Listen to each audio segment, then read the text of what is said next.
If you have been influenced by patriarchal views of the world, in which to be considered good, a woman needs to be seen as meek, modest, subdued, quiet, invisible, helpless, or delicate, then if you have qualities such as brilliant, brave, creative, outgoing, radiant, strong, vocal, ambitious, flamboyant, you will most likely feel uneasy sharing those qualities out loud with others. I don't like to argue, so I say nothing and fume for days. How do I set boundaries without sounding like a jerk? I hate the idea that I might accidentally offend somebody, so sometimes I'd just rather say nothing at all.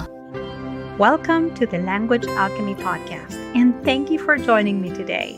This is your host, Alejandra, a transformative communication teacher and coach. I am devoted to helping multicultural individuals and couples on the path of transformation communicate consciously and transform their lives and relationships. And today, I'm so excited to answer two beautiful questions I received about communication with women. As you may know, if you've been following the Language Alchemy podcast, I announced last month that every third week of each month, I'll be answering your communication questions on the podcast. And if you're new to the podcast, I'm grateful you're here, and now you know that you can send me your communication question. Listen to the end, and I'll tell you where to send your question. It's super easy. Now, without further ado, I'd like to answer the first question. The first question comes from May from California. May said, "Thank you so much for podcast 85 on how we talk about women. It made me think a lot. You mentioned a story using the B word to talk about another woman. Why would we need to drop the B word to refer to women? Isn't the B word a fun and empowering word to talk about women? Aren't we reclaiming the B word for ourselves?" Oh, May, I love your question. Your question lets me know that you are aware that when we speak, the language we use has power. It has the power to heal and connect, and it also has the power to hurt and destroy. Think about one word, what your question is about. Now, one word can be so powerful. One word can bring connection, love, divisiveness, hatred. The possibilities are infinite. Now, certain words, especially words to label members of our human family or words that put members of our human family into categories, those words are loaded with all kinds of power. And when it comes to these words, it's useful to be mindful of how we are using them. What I'm going to give you, May, as I answer your question is part of my life's mission. With my answer, I would like to help you raise your awareness about how you're using this loaded term, the B word, so that you can make an educated and conscious decision about whether this word is in alignment with your values or not. You get to decide. So let's explore the use of the B word to refer to women. Is it a devaluing term? Is it a term that we need to reclaim?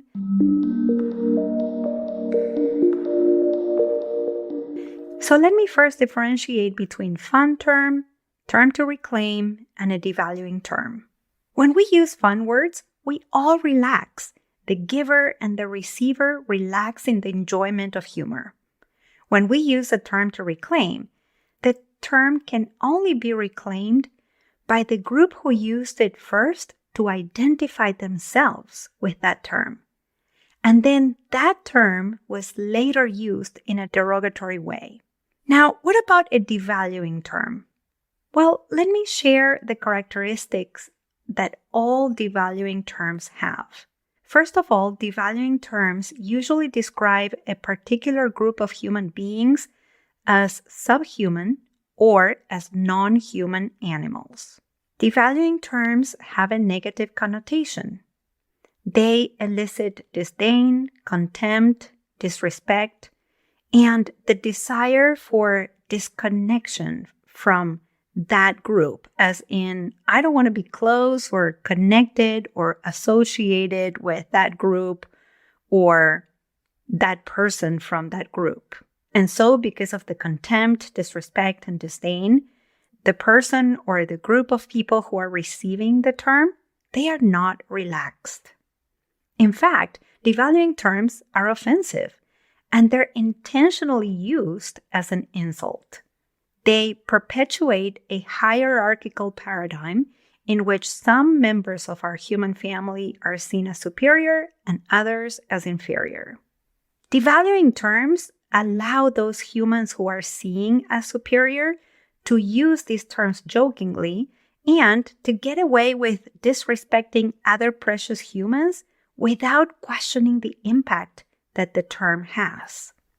And if these terms are used over time, they serve to justify negative and harmful behaviors towards the group labeled with that devaluing term.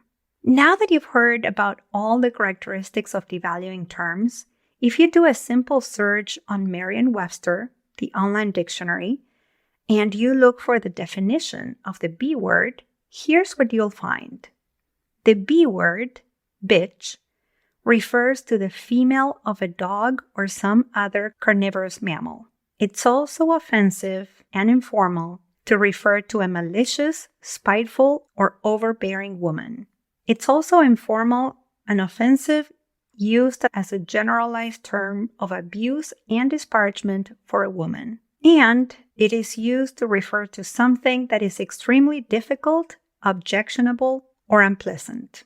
You can see several of the characteristics of a devaluing term when you look at the definition of the B word. It's about a group of humans, women. It refers to this group as subhuman or animals, female dog. It's negative. It elicits contempt. It has an offensive intention and impact. And it's used informally to describe other general situations in a negative way.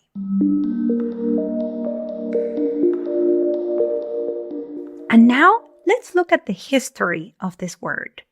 The B word has been used in this way since the 15th century in reference to women's sexual behavior, specifically to label a woman as promiscuous or sensual. And this happened at the same time when men were allowed and praised for having sexual behaviors and various partners. However, women were shunned, punished, and even killed for this kind of behavior. It's very clear that the B word comes from a patriarchal paradigm in which men are seen as superior and women as inferior. What's more, the B word to refer to a man or a boy was and is still used today to label that man or boy as subordinate, weak, or lacking courage, which, according to the patriarchal system, is the role that women should have.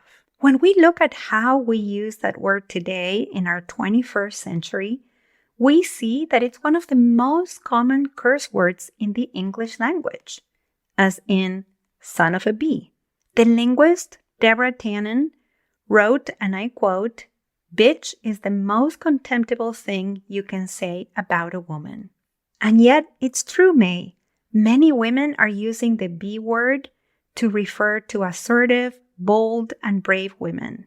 But here's the thing. It wasn't women who identified with this word in the first place. So, we may be reclaiming something that's not ours. Also, when we look at how the B word is being used in general in our mainstream language, we find phrases such as, "You are being a bee," or "That woman is a basic bee," or "You have RBF, resting bee face," or "Life is a bee." We even use it as a verb when we say, "Stop being," as in stop whining, stop complaining. And all these meanings have a negative connotation, a connotation that perpetuates sexism and the idea that women should be submissive, simple, that women should smile all the time, that women should look constantly happy, that their value is based on their looks, that women should be agreeable and nice no matter what. I heard on NPR last year, and I apologize for not remembering the name of the Black female professor who was being interviewed, who said that using the B word for women is like using the N word for Black folks.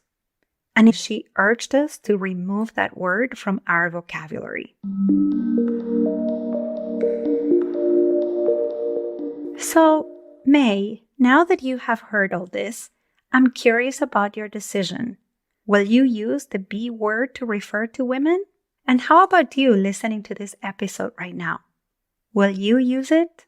I can tell you that personally, because of my values of respect, equality, and equity for all members of our human family, my own choice is not to use the B word to refer to women or other human beings, or to refer to a situation or a behavior that I may consider negative.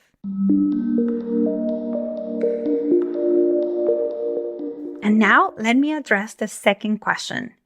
This question comes from Priya from Oregon. Priya says, "Hi Alejandra, thank you for addressing language and communication in relationship to women. It's something I've been thinking about a lot. I come from an Indian American family, and I was raised with similar ideas and beliefs about women, just like you wrote in your newsletter.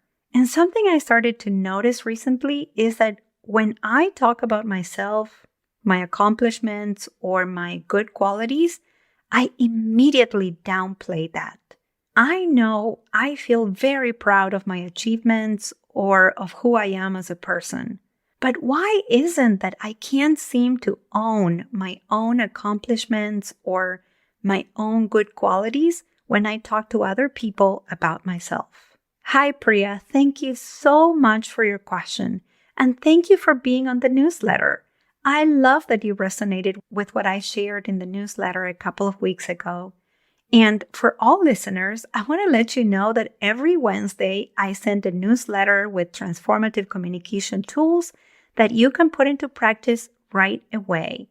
And I also share my very personal stories about what I'm working with or what I'm thinking about in terms of my own communication.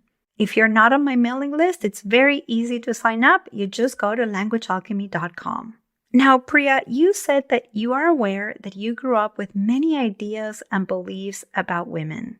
These ideas and beliefs about women came from your Indian American family and ancestors, as well as from the other layers of cultures that have had an influence on you. Culture can be defined in so many ways, but one definition I really like is that culture is a set of rules that determines which behaviors are allowed and which aren't. Language and culture go hand in hand. Culture continuously shapes language and vice versa. When we are children learning to communicate using language within the influence of our various layers of culture, and when we are learning which behaviors are accepted and which aren't, we internalize both the language and the set of rules about behaviors. We make them ours. So if you've been raised with beliefs and ideas about women being less than men, or that women have a particular role in the family or society, and your current achievements happen to fall outside of those beliefs and roles, then yes, you are going to feel uncomfortable talking about your accomplishments, or you will habitually downplay them. Also, if you have been influenced by patriarchal views of the world, in which to be considered good, a woman needs to be seen as meek, modest, subdued, quiet, invisible, helpless, or delicate, then if you have qualities such as brilliant, brave, creative, outgoing, radiant, strong, vocal, ambitious, flamboyant, you will most likely feel uneasy sharing those qualities out loud with others. And the exception to this might be when you can relax in your body because you sense that you are in a completely safe space.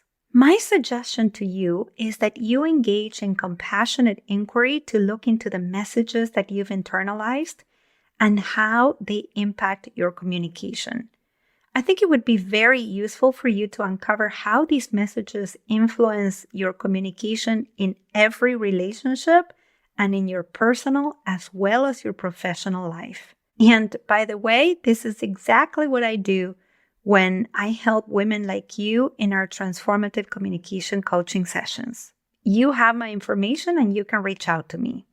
Now, for all of you listening to the episode, if you're becoming aware of communication patterns that aren't helping you or your relationships, schedule a communication coaching consultation with me, and let's talk about how I can support you so that you can show up in the world as the radiant, compassionate adult that you are. At this moment, our families, our communities, and our world need authentic women who are themselves, who are in their full power, who are embodiments of the precious members of our human family. If you'd like to schedule a consultation with me, simply visit my website, languagealchemy.com, and click on Work with Me. I'll add the link in the show notes. Wow, what a rich Q&A episode. I hope you enjoyed it as much as I did. And to recap, I answered May's question about whether to drop the B word from our vocabularies when we talk about women. And I also answered Priya's question about downplaying her accomplishments and qualities in conversation with others when she talks about herself. Next month, I'm going to answer your questions about communicating in alignment with your values. Do you have a particular value or principle that you don't know how to communicate well? Then ask me a question and I'd be happy to answer it on the podcast. To submit your question, it's super simple. Just visit languagealchemy.com/podcast question. I will add the link in the show notes. Thank you so much for listening. Thank you, May and Priya, for your generosity in sending questions. I am sure your questions have helped other listeners. And I also want to thank Shelly, Caroline, Nicole, and Valerie for your emails about how the previous podcast episodes resonated with you. Next week, I'm going to talk about a book that changed my perspective of women forever. Until next week, and as we say in Argentina, ciao ciao. Original music by Gary LaPoe. You can find all links in the show notes at languagealchemy.com.